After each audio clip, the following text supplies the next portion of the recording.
നമസ്കാരം. ജോലി ചെയ്യുന്ന ഓരോ വ്യക്തിക്കും PF-നെ കുറിച്ച് അറിയുമായിരിക്കും. എംപ്ലോയീസ് പ്രൊവിഡന്റ് ഫണ്ട് ഓർഗനൈസേഷൻ തങ്ങളുടെ ഡിജിറ്റൽ സംവിധാനങ്ങൾ അടിമുടി പരിഷ്കരിക്കുകയാണെന്ന കാര്യവും നിങ്ങൾ കേട്ടിരിക്കും. EPFO 3.0 എന്ന് പേരിട്ടിരിക്കുന്ന ഈ പുതിയ മാറ്റം 2026 ഏപ്രിൽ മുതൽ പ്രാബല്യത്തിൽ വരുമെന്നാണ് റിപ്പോർട്ടുകൾ സൂചിപ്പിക്കുന്നത്. എന്താണ് EPFO 3.0-ന്റെ ഏറ്റവും വലിയ പ്രത്യേകത? ഇനി മുതൽ നിങ്ങൾക്ക് UPI വഴി തൽക്ഷണം PF പണം പിൻവലിക്കാൻ സാധിക്കുമെന്നതാണ് ഇതിലെ ഏറ്റവും പ്രധാന പ്രഖ്യാപനം. നിലവിൽ PF ക്ലെയിം ചെയ്താൽ അത് ബാങ്ക് അക്കൗണ്ടിൽ എത്താൻ 3 ദിവസം മുതൽ 20 ദിവസം വരെ എടുക്കാറുണ്ട്. എന്നാൽ പുതിയ സംവിധാനം വരുന്നതോടെ ഒരു ബാങ്കിംഗ് ആപ്പ് ഉപയോഗിക്കുന്നത് പോലെ ലളിതമായി മിനിറ്റുകൾക്കുള്ളിൽ പണം നിങ്ങളുടെ അക്കൗണ്ടിലെത്തും. തുടക്കത്തിൽ ഒരു തവണ 25,000 രൂപ വരെയാകും ഇത്തരത്തിൽ UPI വഴി പിൻവലിക്കാൻ സാധിക്കുക. മറ്റൊരു പ്രധാന കാര്യം ഇതിനായി പ്രത്യേകമായി പുറത്തിറക്കുന്ന മൊബൈൽ ആപ്ലിക്കേഷൻ തന്നെയാണ്. നിലവിലെ ഉമാങ് ആപ്പിന് പകരമായി കൂടുതൽ വേഗതയുള്ള ഒരു ആപ്പ് EPFO അവതരിപ്പിക്കും. ഇതിലൂടെ UPI വഴി പണം പിൻവലിക്കാനും ബാലൻസ് പരിശോധിക്കാനും പരാതികൾ നൽകാനും സാധിക്കും. കൂടാതെ ആർട്ടിഫിഷ്യൽ ഇന്റലിജൻസ് സഹായത്തോടെ മലയാളം ഉൾപ്പെടെയുള്ള പ്രാദേശിക ഭാഷകളിൽ സേവനങ്ങൾ ലഭ്യമാക്കാനും പദ്ധതിയുണ്ട്. വിരമിക്കൽ കാലത്തേക്കുള്ള സമ്പാദ്യം സംരക്ഷിക്കുന്നതിനായി ഒരു പുതിയ നിയമം കൂടി വരുന്നുണ്ട്. നിങ്ങളുടെ PF ബാലൻസിന്റെ 25% തുക എപ്പോഴും അക്കൗണ്ടിൽ നിലനിർത്തണം. ബാക്കി 75% തുക മാത്രമേ അടിയന്തര ആവശ്യങ്ങൾക്കായി പിൻവലിക്കാൻ അനുവദിക്കൂ. ഇത് നിങ്ങളുടെ പെൻഷൻ സുരക്ഷിതമാക്കാൻ സഹായിക്കും. കൂടാതെ ബാങ്കുകളെ പോലെ ഒരു സെൻട്രലൈസ്ഡ് സിസ്റ്റത്തിലേക്ക് EPFO മാറുകയാണ്. ഇതുവഴി ഇന്ത്യയിലെ ഏത് EPFO ഓഫീസിൽ നിന്നും നിങ്ങൾക്ക് സേവനങ്ങൾ തടസ്സമില്ലാതെ ലഭിക്കും. പരാതികൾ പരിഹരിക്കാനുള്ള സമയം കുറയുകയും ക്ലെയിമുകൾ ഓട്ടോമാറ്റിക്കായി സെറ്റിൽ ചെയ്യപ്പെടുകയും ചെയ്യും. PF അക്കൗണ്ട് ഉള്ള ഓരോ വ്യക്തിയും നിർബന്ധമായും അറിഞ്ഞിരിക്കേണ്ട, എന്നാൽ ഭൂരിഭാഗം ആളുകളും ശ്രദ്ധിക്കാതെ പോകുന്ന മറ്റൊരു ആനുകൂല്യം കൂടിയുണ്ട്. നിങ്ങളുടെ ശമ്പളത്തിൽ നിന്ന് PF തുക പിടിക്കുമ്പോൾ നിങ്ങൾ പോലും അറിയാതെ നിങ്ങൾക്ക് 7 ലക്ഷം രൂപ വരെ ഇൻഷുറൻസ് പരിരക്ഷ ലഭിക്കുന്നുണ്ട്. ഇതിനെയാണ് EDLI അഥവാ employed deposit linked insurance scheme എന്ന് പറയുന്നത്. ഇതിനായി നിങ്ങൾ 1 രൂപ പോലും പ്രീമിയമായി അടയ്ക്കേണ്ടതില്ല. നിങ്ങൾ ജോലി ചെയ്യുന്ന കമ്പനിയാണ് ഈ ഇൻഷുറൻസിനുള്ള തുക അടയ്ക്കുന്നത്. ജോലിയിലിരിക്കെ ഒരു PF അംഗം മരണപ്പെടുകയാണെങ്കിൽ ആ വ്യക്തിയുടെ നോമിനിക്കോ നിയമപരമായ അവകാശിക്കോ ആണ് ഈ തുക ലഭിക്കുക. കുറഞ്ഞത് 2.5 ലക്ഷം രൂപ മുതൽ പരമാവധി 7 ലക്ഷം രൂപ വരെ ഈ പദ്ധതിയിലൂടെ ക്ലെയിം ചെയ്യാൻ സാധിക്കും. ഈ ആനുകൂല്യം ലഭിക്കണമെങ്കിൽ ചില നിബന്ധനകൾ കൂടിയുണ്ട്. മരിക്കുന്നതിന് തൊട്ടു മുൻപുള്ള 12 മാസമെങ്കിലും ആ വ്യക്തി തുടർച്ചയായി ജോലി ചെയ്തിരിക്കണം. ഒരേ കമ്പനിയിൽ തന്നെ വേണമെന്നില്ല. ഒന്നിലധികം കമ്പനികളിലായി 12 മാസം പൂർത്തിയാക്കിയാലും ഈ ആനുകൂല്യത്തിന് അർഹതയുണ്ട്. അതുപോലെ മരണം സംഭവിക്കുമ്പോൾ ആ വ്യക്തി സർവീസിൽ ഉണ്ടായിരിക്കണമെന്നതും നിർബന്ധമാണ്. പലപ്പോഴും അപകട മരണം സംഭവിച്ചാൽ മാത്രമേ ഇൻഷുറൻസ് ലഭിക്കൂ എന്ന് പലരും തെറ്റായി ധരിക്കാറുണ്ട്. എന്നാൽ സ്വാഭാവിക മരണം, രോഗം മൂലമുള്ള മരണം അല്ലെങ്കിൽ അപകട മരണം എന്നിങ്ങനെ ഏത് സാഹചര്യത്തിലും ഈ ഇൻഷുറൻസ് തുകയ്ക്ക് അവകാശികൾക്ക് അപേക്ഷിക്കാം. നോമിനിയായി ആരെങ്കിലും വെച്ചിട്ടില്ലെങ്കിൽ മരിച്ച വ്യക്തിയുടെ പങ്കാളിക്കോ പ്രായപൂർത്തിയാകാത്ത പെൺമക്കൾക്കോ ആൺമക്കൾക്കോ ഈ തുക ലഭിക്കും. PF എടുക്കുന്ന കാര്യം നമുക്കറിയാം. എന്നാൽ വിരമിക്കുമ്പോൾ നിങ്ങൾക്ക് എത്ര രൂപ പെൻഷൻ ലഭിക്കുമെന്ന് എപ്പോഴെങ്കിലും ചിന്തിച്ചിട്ടുണ്ടോ?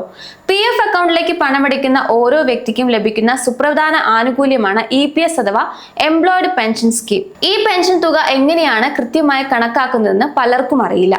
അത് ലളിതമായി ഒന്ന് പരിശോധിക്കാം. ആദ്യം മനസ്സിലാക്കേണ്ടത് നിങ്ങളുടെ ശമ്പളത്തിൽ നിന്ന് പിടിക്കുന്ന 12% തുക മുഴുവനായി PF അക്കൗണ്ടിലേക്കാണ് പോകുന്നത്.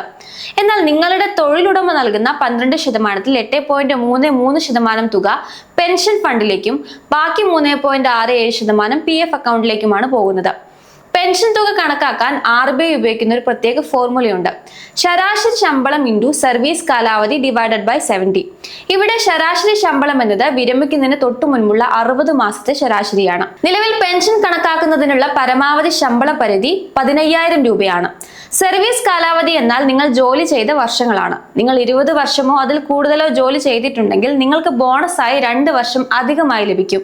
അതായത് 33 വർഷം ചെയ്ത ഒരാൾക്ക് 35 വർഷത്തെ സർവീസ് കാലാവധി പെൻഷനായി കണക്കാക്കും. ഒരു ഉദാഹരണം നോക്കാം. ഒരാളുടെ ശരാശരി ശമ്പളം 15,000 രൂപയും സർവീസ് കാലാവധി 35 വർഷവുമാണെങ്കിൽ അതായത് ആ വ്യക്തിക്ക് പ്രതിമാസം 7,500 രൂപ പെൻഷൻ ലഭിക്കും. നിലവിലെ നിയമം അനുസരിച്ച് ഒരാൾക്ക് ലഭിക്കാവുന്ന പരമാവധി പെൻഷൻ തുകയാണിത്. ഈ ആനുകൂല്യം ലഭിക്കണമെങ്കിൽ നിങ്ങൾ കുറഞ്ഞത് 10 വർഷമെങ്കിലും EPFOയിൽ അംഗമായിരിക്കണം. 58 വയസ്സ് പൂർത്തിയാകുമ്പോഴാണ് പെൻഷൻ ലഭിച്ചു തുടങ്ങുക. എന്നാൽ 50 വയസ്സ് കഴിഞ്ഞവർക്ക് വേണമെങ്കിൽ നേരത്തെ പെൻഷൻ അതായത് ഏർലി പെൻഷൻ എടുക്കാം. പക്ഷെ തുകയിൽ കുറവുണ്ടാകും. നിങ്ങളുടെ വിരമിക്കൽ കാലം സുരക്ഷിതമാക്കാൻ ഈ കണക്കുകൾ മുൻകൂട്ടി അറിഞ്ഞിരിക്കുന്നത് വളരെ ഉപകരിക്കും. ഇപ്പോൾ EPFOയുടെ ഹയർ പെൻഷൻ അഥവാ ഉയർന്ന പെൻഷൻ പദ്ധതി നിലവിലുണ്ട്. വിരമിക്കുമ്പോൾ കൂടുതൽ തുക പെൻഷനായി ലഭിക്കുമെന്ന് കേൾക്കുമ്പോൾ എല്ലാവർക്കും വലിയ പ്രതീക്ഷയാണ്. എന്നാൽ ഈ പദ്ധതി വീണ്ടും വന്നപ്പോൾ യഥാർത്ഥത്തിൽ ആർക്കാണ് ഇതിന്റെ ഗുണം ലഭിക്കുന്നത്? എല്ലാവർക്കും ഇതിൽ ചേരാൻ സാധിക്കുമോ? നമുക്ക് പരിശോധിക്കാം. സാധാരണയായി നിങ്ങളുടെ പെൻഷൻ കണക്കാക്കുന്നത് സർക്കാരും EPFOയും നിശ്ചയിച്ചിട്ടുള്ള ഒരു നിശ്ചിത ശമ്പള പരിധിക്കുള്ളിലാണ്. 2014 ശേഷം ഇത് പ്രതിമാസം 15,000 രൂപയാണ്. അതായത് നിങ്ങളുടെ ശമ്പളം എത്ര തന്നെ ആയാലും പെൻഷൻ കണക്കാക്കുമ്പോൾ അത് 15,000 രൂപയായി മാത്രമേ പരിഗണിക്കൂ. ഇതിനാൽ തന്നെ ലഭിക്കാവുന്ന പരമാവധി പെൻഷൻ ഏകദേശം 7,500 രൂപയായി പരിമിതപ്പെട്ടു. എന്നാൽ ഇപ്പോൾ പുറത്തു വന്നിരിക്കുന്ന പുതിയ വ്യക്തത പ്രകാരം നിങ്ങളുടെ യഥാർത്ഥ ശമ്പളത്തിനനുസരിച്ച് പെൻഷൻ വിഹിതം അടയ്ക്കാനും ഉയർന്ന പെൻഷൻ നേടാനും സാധിക്കും. പക്ഷെ ഇവിടെയാണ് ശ്രദ്ധിക്കേണ്ട ഒരു പ്രധാന കാര്യം. ഈ ആനുകൂല്യം എല്ലാവർക്കും ലഭിക്കില്ല. 2014 സെപ്റ്റംബർ 1 മുൻപ് ഉയർന്ന പെൻഷൻ ഓപ്ഷൻ തിരഞ്ഞെടുത്തവർക്കും ആ സമയത്ത് സർവീസിൽ ഉണ്ടായിരുന്നവർക്കും മാത്രമാണ് പ്രധാനമായും ഇതിന്റെ ഗുണം ലഭിക്കുന്നത്. മറ്റൊരു പ്രധാന നിബന്ധന നിങ്ങളുടെ തൊഴിലുടമയുടെ സമ്മതമാണ്. ഉയർന്ന ശമ്പളത്തിന് ആനുപാതികമായി പെൻഷൻ ഫണ്ടിലേക്ക് വിഹിതം അടയ്ക്കാൻ കമ്പനി തയ്യാറാകണം. കമ്പനിയുടെ വിഹിതത്തിൽ മാറ്റം വരുന്നത് കൊണ്ട് തന്നെ അവരുടെ ഭാഗത്തു നിന്നുള്ള അനുമതി ഇതിന് നിർബന്ധമാണ്.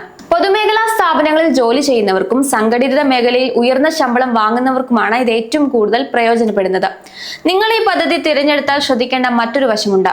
നിങ്ങളുടെ പെൻഷൻ തുക വർദ്ധിക്കുമെങ്കിലും വിരമിക്കുമ്പോൾ ഒന്നിച്ച് ലഭിക്കുന്ന PF തുകയിൽ കുറവുണ്ടാകും.